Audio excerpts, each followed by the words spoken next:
about to drop the hammer and dispense some indiscriminate justice.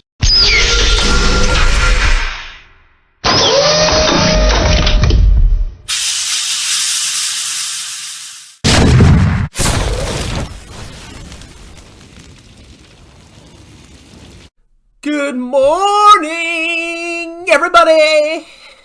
Welcome back to Strongman Personal Finance. I'm Christopher Bell, certified public accountant, long-term boglehead investor, author of the book Stop Being a Broke Loser. It's on Amazon for a mere $3 or 0.00001 bitcoins, and hater of sector-specific ETFs and clowns on YouTube that simply look at past performance over the last 5 or 10 years and extrapolate that going forward.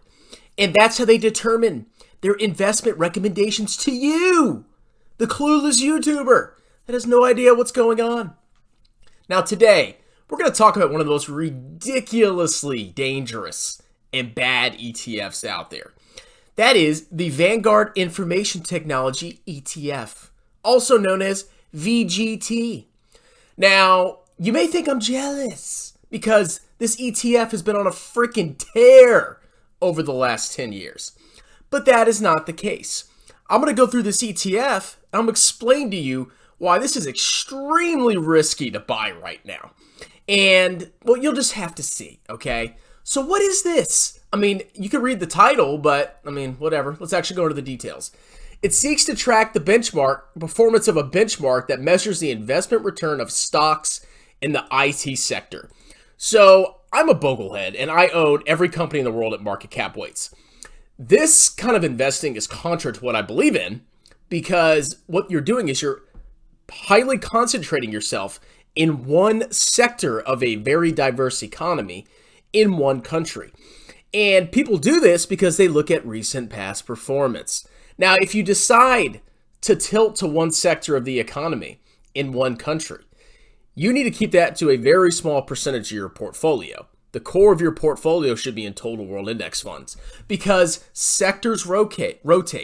You might have, or factors rotate. Small stocks might do well, growth might do well, value might do well one decade, international might do well, US might do well. You don't freaking know. And the last thing you want to do is look at something that's done well recently and then go and buy that because what you're probably doing is buying at a high. It's almost like it's common sense, okay? So this is a passively managed ETF that tracks the technology sector in the United States. It's got a low expense ratio. Man, I'm not knocking the expense ratio. Now, let's look at the performance. This thing has freaking knocked it out of the park over the last 10 years. Now, if you look at the annual compounded return, 21.62%. I bet you that's almost double what the S&P 500 and what VT has done.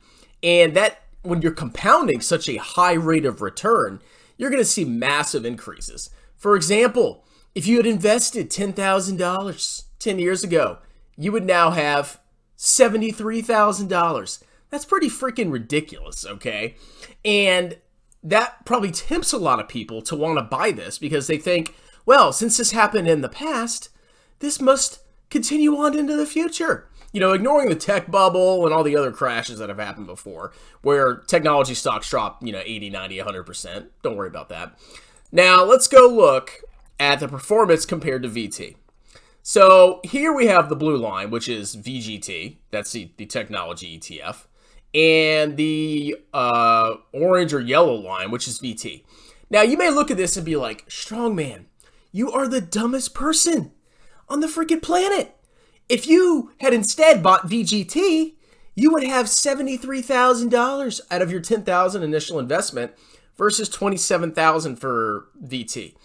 Well, here's why you're wrong. Because a bad investor would look at this and say, well, VGT has done better, so I'm going to sell my underperforming assets at a low, and I'm going to buy this other sector at a high.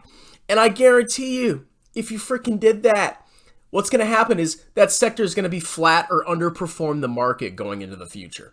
I'm not overweighting tech. I own tech in my portfolio, but I'm not overweighting it based on past performance. You should not look at past performance at all under any circumstances when you're judging when to invest in a company. The only thing that matters is the price of the company versus the earnings or cash flows that you're buying when you buy the company. That's all that matters. The past doesn't matter. If you're looking at the past and you're making your decisions based on that, you're freaking wrong. Because the whole purpose of VT is you're not trying to time when these sectors rotate.